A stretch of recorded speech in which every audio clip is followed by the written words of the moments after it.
Jadi meninggalkan anak keturunan dengan harta yang cukup biaya hidup dasar saja, itu jauh lebih baik dibanding mereka sampai, mohon maaf, di Pekanbaru ini mulai ramai sekarang orang minta-minta.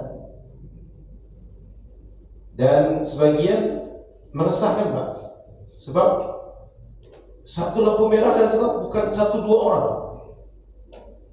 lebih dari 5 orang, dan itu anak-anak usia sekolah Pak. Yang menjadi risau itu sudah jam 10 malam ke atas, itu anak-anak usia kelas 1 sampai kelas 6 SD itu masih juga itu kerjanya.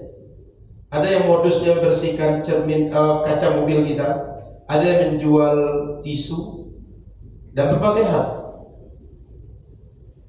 Jadi sepertiga maksimal. Baru yang keempat dibagi warisan. Nah, tadi disebutkan bahwa jika ada budak umul walad, sebelum 4 proses ini dilakukan, ini budak tidak dilepaskan dulu. Ngerti ya? Bahwa ini 4 dilakukan setelah orang meninggal. Tapi umul walad, budak yang tadi digauli oleh tuannya, hamil, dia punya anak dia, sebelum 4 proses ini dilakukan, dia sudah lepas dari harta tuannya. Otomatis dia merdeka. Itu Pak. Jadi jangan sampai diwariskan, jangan sampai diwasiatkan. Baik, sampai di sini kita lanjut diskusi. Kalau seandainya tak ada diskusi, kita lanjut bab berikut. Baru kita selesai insyaallah. Silakan kalau ada pertanyaan. Kalau tak ada, Bapak Ibu kalau bertanya kenapa masih kita bahas tentang budak, Ustaz? Ada budak sekarang Ustaz. Minimal Bapak Ibu tahu bahwa kajian ulama kita dahulu itu lengkap, mulai dari tentang taharah sampai nanti masalah jihad sampai masalah perbudakan. Artinya tak ada permasalahan amaliyah yang kita buat itu sudah dibahas oleh ulama. Sehingga kalau hari ini ada orang yang aneh-aneh pemikirannya, atau ada orang yang bicara tentang agama tapi tak sesuai dengan kajian agama, ya masalah bukan ajaran agamanya, orangnya masalah. Nanti akan saya bahas sedikit. Ada orang bilang bahwa kulit berasal dari babi dan anjing itu suci kalau disamak. Nanti kita bahas. Di kitab ini ada.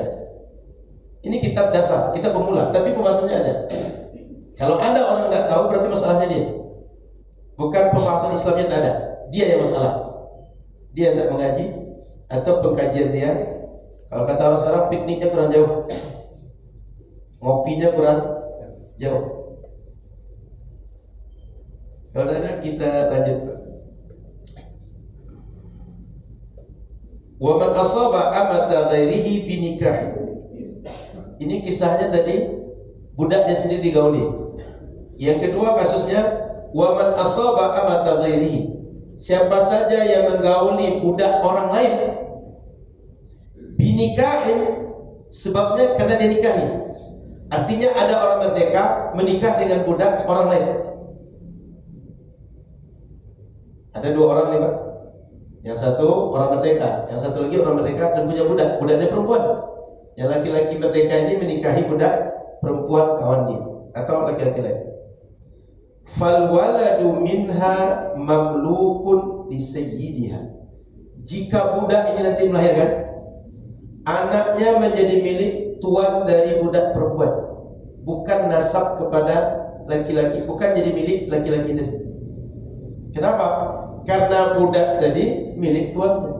Semua yang merupakan hasil turunan dari budak tadi adalah milik tuan. Budak belum punya kepemilikan untuk dirinya, apalagi untuk orang lain. Maka kalau lahir anak, budak tadi milik tuannya. Apa yang terjadi? Budak tadi kalau dimerdekakan tuannya merdeka, anaknya tadi kalau merdekakan merdeka, kalau tidak dia berstatus budak juga. Kan milik dia budak juga. Mamlukun li sayyidiha wa in asabaha bi syubhatin. Ada sebab kedua dia menggaul tadi. Tadi pertama sebab nikah, yang kedua bi syubhah. Syubhah itu dia tersalah. Dianggapnya bahwa istri dia adalah budak tadi sehingga digauli budak. Kamu mana tahu Pak? lama dia rantau, sehingga begitu pulang, istri awak karena mirip dengan budak, dikira budak istri awak, budak dari gauli. Atau waktu nikah itu kan pakai video call misalnya, nampak memang di layar. Jadi nikahlah di Jakarta, perempuannya ada bukan baru. Begitu datang bukan baru, ada tuannya, ada budaknya, mirip orangnya. Yang digaulnya bukan tuannya, tapi budaknya. Setelah selesai bergaul, atau setelah tahu hamil budak ini, kamu kok gaul itu, kok suruh main itu? Kata dia, itu kan istri saya. Sebab bagi dia mirip. Rupanya bukan itu istri engkau. Istri engkau Nia, itu budak dia. Kamu mana tahu kejadiannya? Ini kan prediksi-prediksi ini mungkin saja terjadi, sehingga tidak menutup kemungkinan. Bila dia bergaul karena tersalah, di antaranya seperti tadi, Pak, salah dia menilai yang mana istri dia, atau mana tahu karena malam gelap, tidak tahu dia entah istri entah siapa gitu. Yang jelas ketika masuk rumah ada perempuan tidur, dia ingin menggauli perempuan ini, bersedia pula. Pagi-pagi rupanya tidur dengan budak dia. Ini kan berbagai prediksi pemikiran para ulama. Bila itu terjadi, budak tadi bila dia hamil, maka fawaladuhu minha hurrun, anak dia, anak dari budak tadi kalau lahir hur, merdeka. Wa alaihi qimatuhu lisayyid, dan orang yang menghamil tadi mesti menebus harga anak tadi kepada tuan dari budak perempuan. Jadi anaknya milik daripada laki-laki yang menggauli. Kenapa?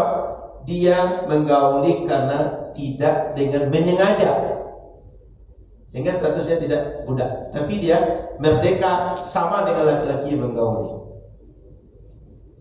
Wa alaihi qimatuhu lisayyid, maka laki-laki tadi kalau ingin anak tadi dia ambil menjadi anak dia, mesti dia ganti kepada tuan perempuan berapa nilai yang diminta oleh tuan yang perempuan. Paham masalahnya? Jadi Bapak Ibu dirahmati Allah Subhanahu wa taala, ini kan prediksi pemikiran ini dalam dunia ilmiah biasa saja, Pak. Sehingga kalau sempat terjadi, itu sudah ada solusinya. Dan memang banyak hal dari dulu para ulama itu ketika berpikir, mereka bebaskan pemikiran mereka dengan kejadian kasuistik tertentu. Sehingga ketika ada prediksi-prediksi mungkin terjadi, itu sudah selesai oleh mereka. Makanya kalau baca fikih itu apabila, jika, itu banyak dalam fikih. Apa tujuannya?